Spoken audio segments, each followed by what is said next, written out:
bonjour à tous, bienvenue dans cette nouvelle vidéo. Nicolas Roman du site guitarspeed99.com. Nous allons donc travailler sur la chanson de Jean-Jacques Goldman, Je te donne. Alors j'ai eu l'occasion de la rejouer sur scène là, très récemment et ça m'a fait redécouvrir ce morceau. Et du coup j'ai eu envie de vous faire partager ces deux solos avec vous qui sonnent vraiment, je trouve, très sympa, très mélodiques. Donc alors au passage, n'hésitez pas comme d'habitude à télécharger la partition que je mets à disposition sur le site. Elle vous renseignera beaucoup, surtout au niveau de la mise en place. Ça vous aidera pour pouvoir un petit peu placer toutes ces notes. Au niveau mise en place rythmique, placer tout ça dans le temps. Au niveau du son, pour cette première partie, donc là le premier solo, je le joue avec ma Gibson Les Paul. Et j'ai enregistré également avec ma tête JCL 800 Marshall. Bien, donc nous allons donc rentrer tout de suite dans le vif du sujet, donc avec cette première phrase. Alors comment est-ce que ça va se passer? Donc il n'est pas très compliqué. Cette première partie est un petit peu plus simple que la deuxième. Donc alors on va démarrer. Donc là je suis à la case 12 sur l'accord de Ré.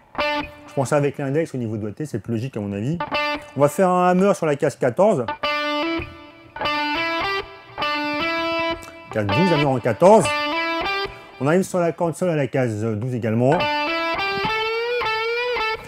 Ensuite on aura deux bends successifs de un ton. Donc comme je vous dis toujours, là au niveau doigté, n'hésitez pas à un bender avec le troisième doigt, mais vous poussez avec les trois doigts, donc avec index, majeur, annulaire. Deux fois.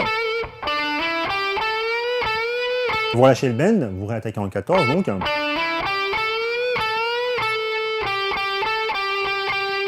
Ensuite, donc, ça va s'articuler entre la case 12 et la case 14. Donc je rejoue cette phrase là doucement.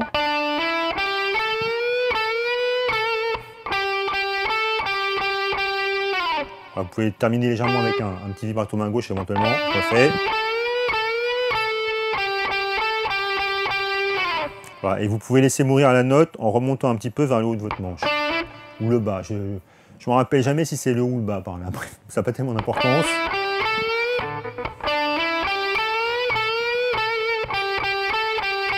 Deuxième phrase.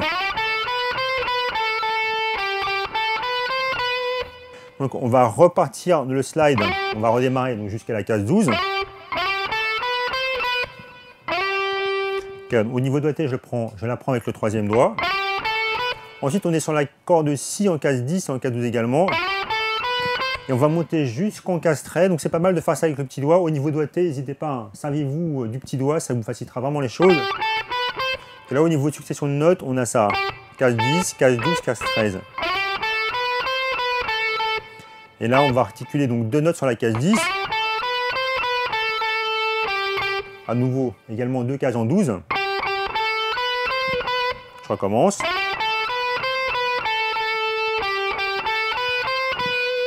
Alors, je refais ça depuis le départ, que vous puissiez voir un petit peu comment est-ce que ça s'enchaîne.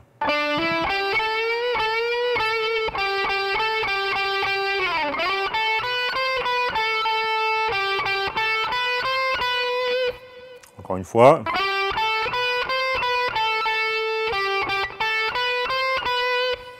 La troisième phrase.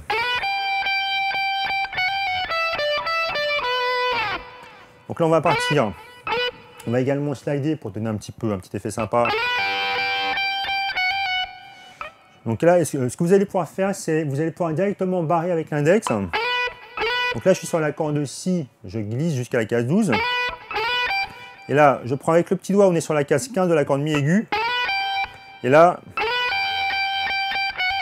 voilà. N'hésitez pas à barrer carrément avec l'index en case 12, puisque vous aurez besoin après de la corde Mi aiguë en case 12 également. Donc,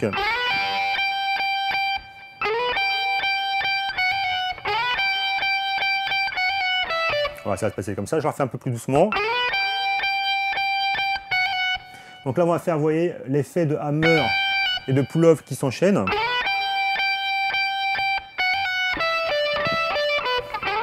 Alors n'hésitez pas, si vous voulez vraiment que ça sonne comme l'original, ce passage-là. La première note, en fait, vous pouvez mélanger. Vous pouvez mélanger la corde Si et la corde Mi aiguë en laissant la corde Si résonner lorsque vous attaquez sur votre corde Mi aiguë. Pour voir cette résonance qui perdure. Pardon, je refais. Voilà. N'oubliez pas cette histoire de hammer et de pull-off ici. J'en fais. Encore une fois.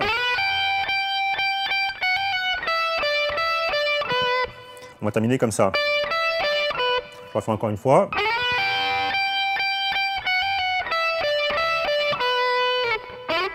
Quatrième phrase.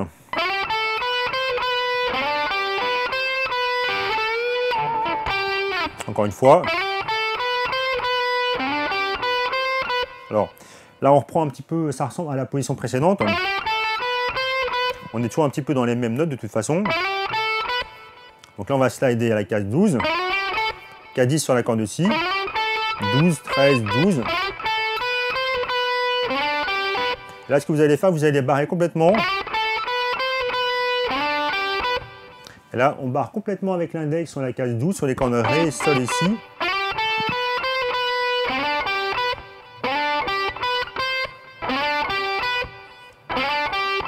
On arrive en 13, 13, 12, 12 à nouveau sur l'accord de Sol. On refait un bend de un ton sur l'accord de Sol à la case 14. Donc vérifiez toujours bien, surtout qu'il y a quand même pas mal de bend dans ce solo-là. Vérifiez bien à chaque fois leur justesse. Ouais, j'en prends un petit peu. Lorsqu'on est sur la case 14 ici, qu'on fait le bend, vérifiez que vous avez bien le son de la case 16. Voilà, je refais ce passage-là.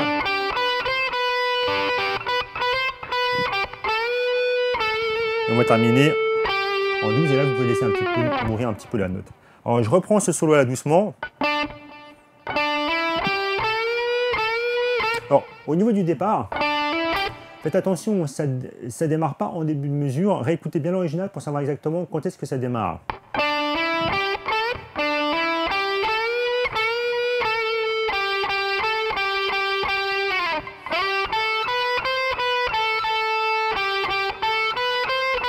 On slide en 12.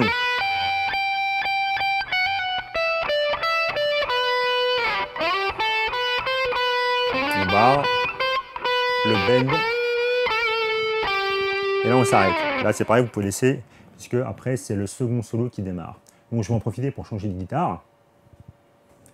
Donc pour le solo, vous avez vu, j'ai changé de guitare. Donc là je me sers de ma vieille James Trussart, qui sonne tout à fait années 80, donc c'est tout à fait dans l'esprit, c'est parfait. Et donc là, pour cette seconde partie, là, j'ai pas utilisé la tête Marshall, c'est histoire de pouvoir un petit peu changer de son. Là, j'utilise mon préampli et mon ampli Mesa Boogie, dont je vous ai déjà parlé. Donc alors, ce second solo, il est quand même un petit peu plus technique. Il y a quelques passages un petit peu plus chauds. Donc, je vais vous détailler tout ça, hein, comme j'ai fait pour cette première partie. Donc, on va démarrer donc, avec des bends à la case 15 sur l'accord de Si. Donc ça, c'est la première phrase. Alors, comment est-ce que ça va se passer? Donc là, je suis sur la case 15 sur l'accord de Si, comme je vous disais. Et nous, on va faire des bends. Donc le but du jeu, c'est de récupérer le son de la case 17. Je monte un peu le volume. Donc bend de un ton. Et si vous voulez sonner comme l'original, il ne faut pas que ça fasse... Les notes, elles sont un petit peu piquées. Ouais. Il faut, lorsque vous êtes arrivé au sommet du bend, sommet si je puis dire, en haut du bend, ouais, il faut que vous bloquiez le son. Donc là, moi, je fais ça. Vous pouvez faire ça avec la paume. Voilà. Je fais ça avec la paume. Vous bloquez lorsque vous êtes arrivé en haut des bends. Et vous redescendez votre corde, mais il ne faut pas qu'on entende la descente. Il faut qu'on entende uniquement la montée des bends. Donc il faut réussir à choper le coup. Lorsqu'on n'a pas trop l'habitude, c'est pas forcément évident. Il ne faut pas que ça passe. Ouais, là. La subtilité, c'est ça en fait. Il faut vraiment qu'on entende uniquement la montée des bends. C'est pour ça que on bloque, on relâche la corde, je fais le bend, je bloque lorsque je suis arrivé en haut et je relâche la corde. Comme ça en fait.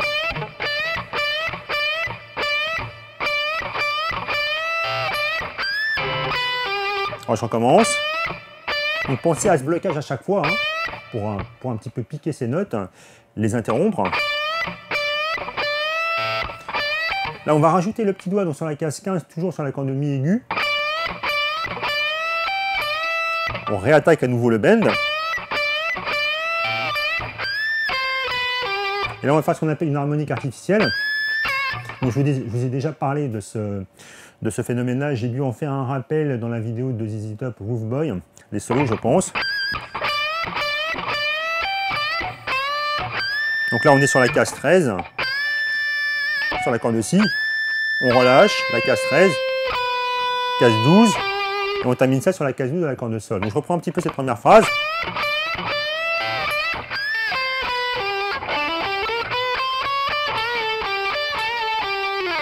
Alors, donc cette seconde partie. Donc là, on démarre sur un temps, il vous mise en place. Donc c'est pareil, on a le même principe du hammer qu'on a avec le premier solo. Donc là, je suis en 12, je fais hammer en 14. J'arrive en 12 sur la corde de sol. On attaque ça avec un bend sur la corde de sol, casse 14. Pour cet enchaînement-là. Rappelez-vous, je vous disais, on démarre sur un temps, et le bend qu'on arrive sur la corde, le bend qui arrive sur la corde de sol, il tombe également sur un temps. Ensuite, là, on a une petite montée chromatique qui est vraiment très chouette, je trouve. Donc 12, 13, 14, 15. Vous pouvez légèrement bender un petit peu les notes, mais vraiment léger. Allez-y mollo.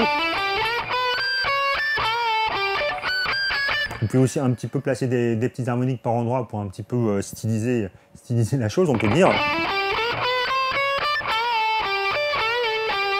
Alors, je refais doucement. 12, 13, 14, 15. À nouveau le bend en 14. Bend de un ton. Et là, on va le faire redescendre.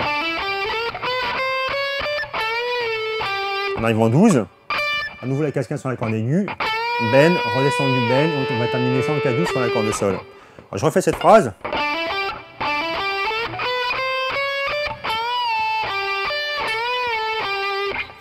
Alors, je refais ça un petit peu depuis le départ.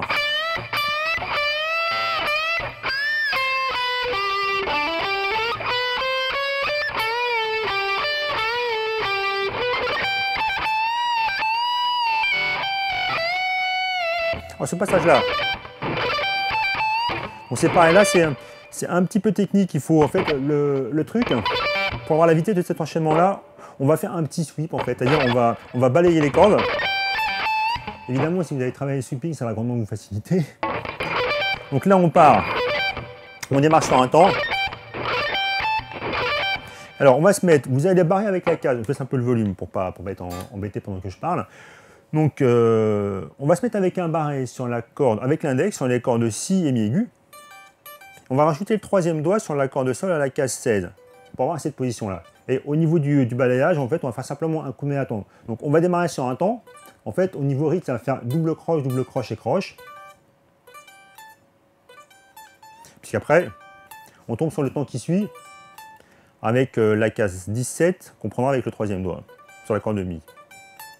Donc, je remonte un peu le son. Voilà. Donc, faites attention, la difficulté de ce genre de plan, c'est de ne pas le faire trop vite. Comme ça, il faut que les notes elles soient bien détachées. Autre difficulté aussi, il ne faut pas qu'on ait de mélange. C'est pour ça que lorsque vous avez joué sur votre corde de sol, avant d'attaquer sur les cordes de si et mi, n'hésitez pas à retirer le majeur. Donc ça exige de vraiment gérer avec la paume au niveau de la main droite. Il ne faut pas que ça fasse... Ouais, il ne faut pas que vous vous retrouvez avec des cordes à vide qui résonnent, qui viennent un petit peu pourrir votre son à la fin. Alors c'est pas forcément facile à façonner ce passage-là. C'est pour ça que je vous disais que dans ce second solo, il y avait des petites subtilités qu'il fallait réussir à avoir. Donc là, comme je vous disais, vous balayez avec uniquement des attaques en bas. Ensuite, donc là on se retrouve sur le temps, ça fait temps. Donc là on est à la case 17, pull-off en 15, et on fait à nouveau un bend à la case 17. Donc on est là. Et là, au niveau succession de notes, qu'est-ce que ça donne? Donc on fait le bend, on relâche, pull-off et on réattaque. Donc c'est pas forcément facile à faire sonner. Il faut vraiment, comme vous voyez, c'est ce que je fais. Il faut vraiment beaucoup contrôler au niveau des cordes à vide pour pas que ça sonne comme ça. Voilà. Il ne faut surtout pas que lorsque vous relâchez les bends, vous ayez les cordes qui soient au-dessus, enfin les cordes qui sont au-dessus qui se retrouvent à sonner également. Pour ça, c'est surtout au niveau de la main droite, au niveau de la paume que ça se passe. C'est vraiment une question de blocage. Après, ça s'entend toujours imperceptiblement, mais de toute façon, après, lorsque vous avez l'orchestre derrière ou la bande son, de toute façon, tous les petits défauts qui peuvent rester, ils vont être de toute façon masqués. Mais c'est vrai qu'il faut vraiment s'arranger pour limiter la casse en bloquant les cordes au mieux. Alors cet enchaînement-là, ensuite, je dirais que c'est la partie la plus difficile de ce solo. Donc là, vous avez à nouveau un bend, vous relâchez le bend, pull off, et là on va directement slider à la case 14. Donc on fait ensuite hammer pull off, donc ce qui fait qu'on a un paquet de notes avec un seul coup de médiator en fin de compte. Hein. Vous voyez, je fais le bend, je relâche le bend, pull off, slide, hammer, pull off. Donc ça exige de vraiment bien se débrouiller avec les doigts pour qu'il n'y ait pas d'interruption du son lorsque vous faites, lorsque vous exécutez cette succession de notes. Pas facile à dire. Et vous allez terminer ça avec un bend à la case 17, bend de un ton et vous relâchez le bend. Alors je recommence cette phrase là.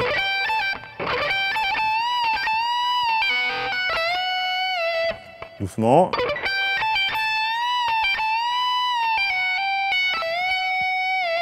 Et la phrase qui continue.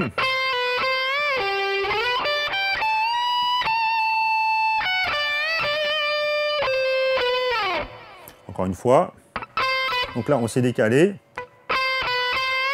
On est venu à la case 13 sur l'accord de Si. Case 12. À nouveau un bend de un ton. Donc beaucoup de bends de un ton dans ces deux solos. On arrive en 12. Sur l'accord de Sol. On prend la même position que tout à l'heure, mais cette fois-ci, elle est exécutée en croche, donc c'est quand même beaucoup plus facile. Toujours le bend avec la 17. Et là, on a une partie qui est harmonisée avec deux guitares qui sonne très sympa. Je reprends ce passage-là.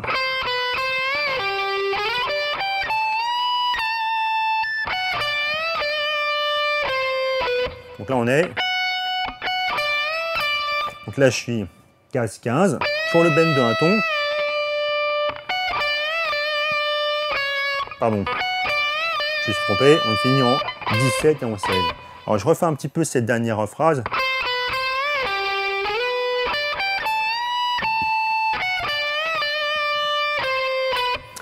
Ici, on a une partie qui est harmonisée. Pendant que la première guitare fait ça, on a l'autre qui va jouer. Ouais, donc le mélange des deux fait ce que vous avez sur la version originale. Donc je refais ce passage-là. Donc la fin. Donc là, on est en 14. Le bend en 15. 17, 16. Et la deuxième guitare, on commence en 15. 15, on arrive en 19, on fait un bend de 1 demi-ton cette fois-ci. Et après, ça, on termine sur 17, 15. Je refais la première. Deuxième guitare. Voilà. Alors, lorsque ça reprend avec donc la rythmique à la fin du solo,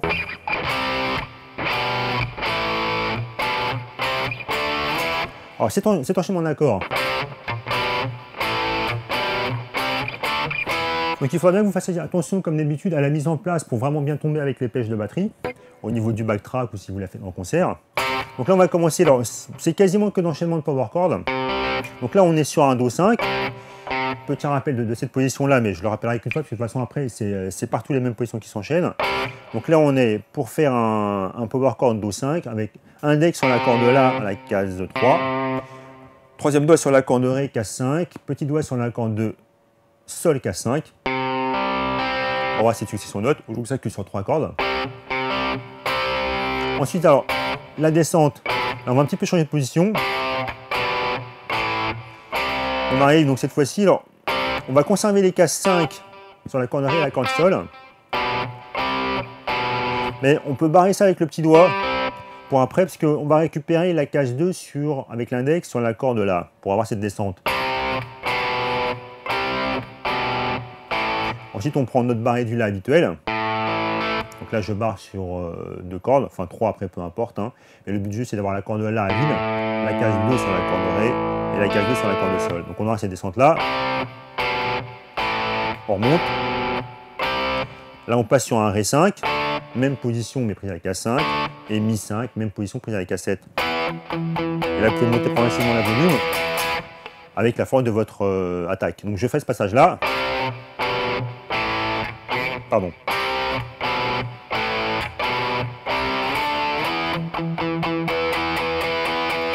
Là, le tempo accélère.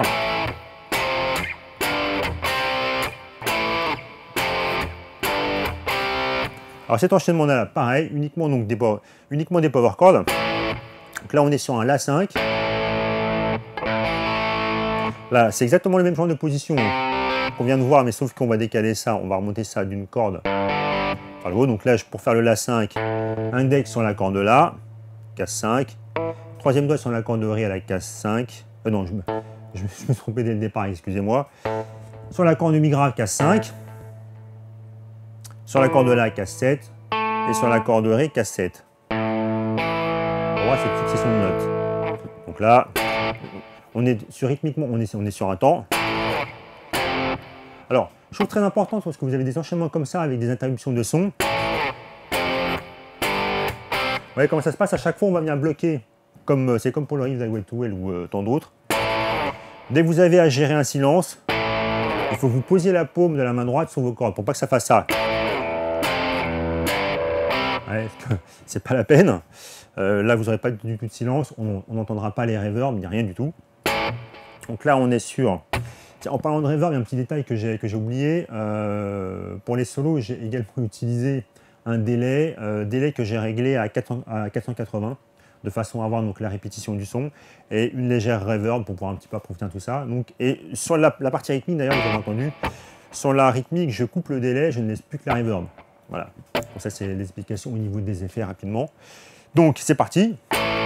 On arrive sur la case 1 pour faire un Fa, Sol 5.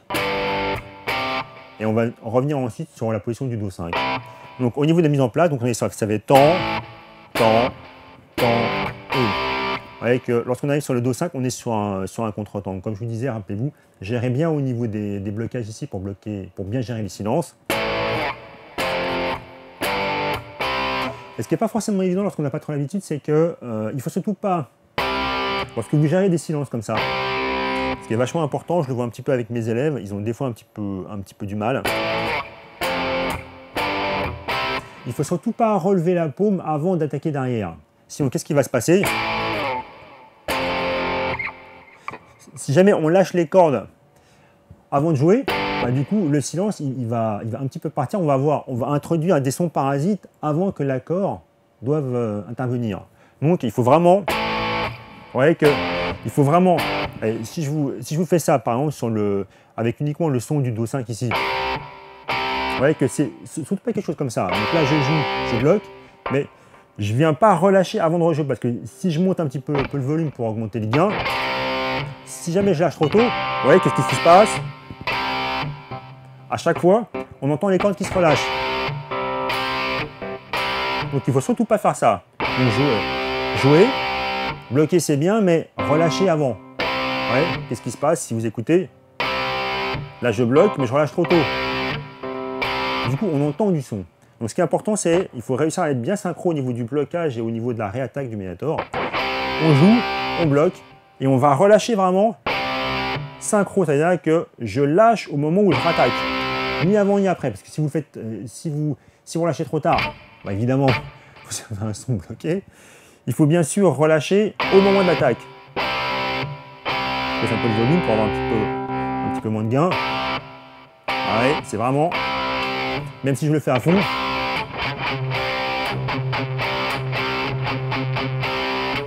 ouais, relâchez vraiment pour... Ah, j'ai quand même beaucoup de gain là. Voilà.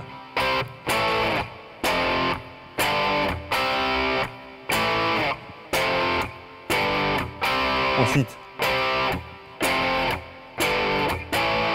on revient en Fa. Et là, la petite spécificité, c'est que sur la Fa, en fait, on est sur le... Je refais.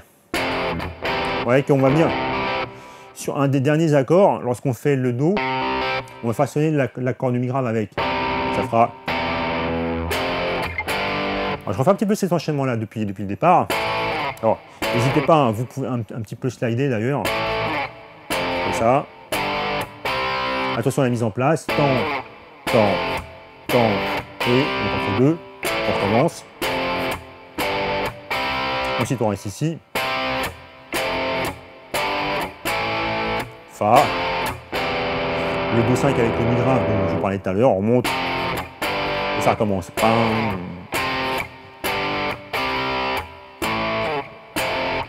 Donc bloquez bien les notes.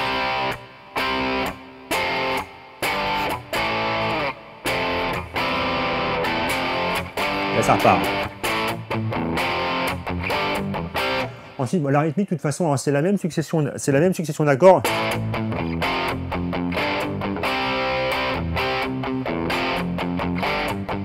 Alors que on va utiliser un petit peu donc, la technique du mute. Ouais, ce que j'appelle le mute, je vous en ai déjà parlé, je vous fais un petit rappel.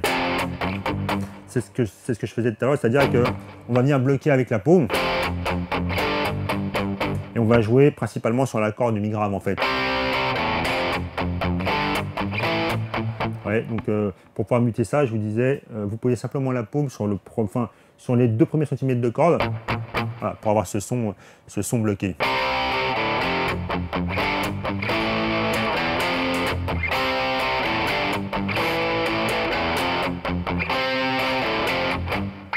Je me suis trompé d'enchaînement, mais c'est pas grave. De toute façon, vous avez la partition que je mets dispo sur le site qui va pouvoir vous aider. Voilà, bah écoutez, j'espère que je suis pas allé trop vite pour vous expliquer tout ça, que ça va vous donner envie de travailler ce morceau, ce solo que je trouve vraiment très sympa, très très mélodique. Donc il me reste à vous souhaiter encore une fois donc bon travail et à vous dire à une prochaine. Bye bye.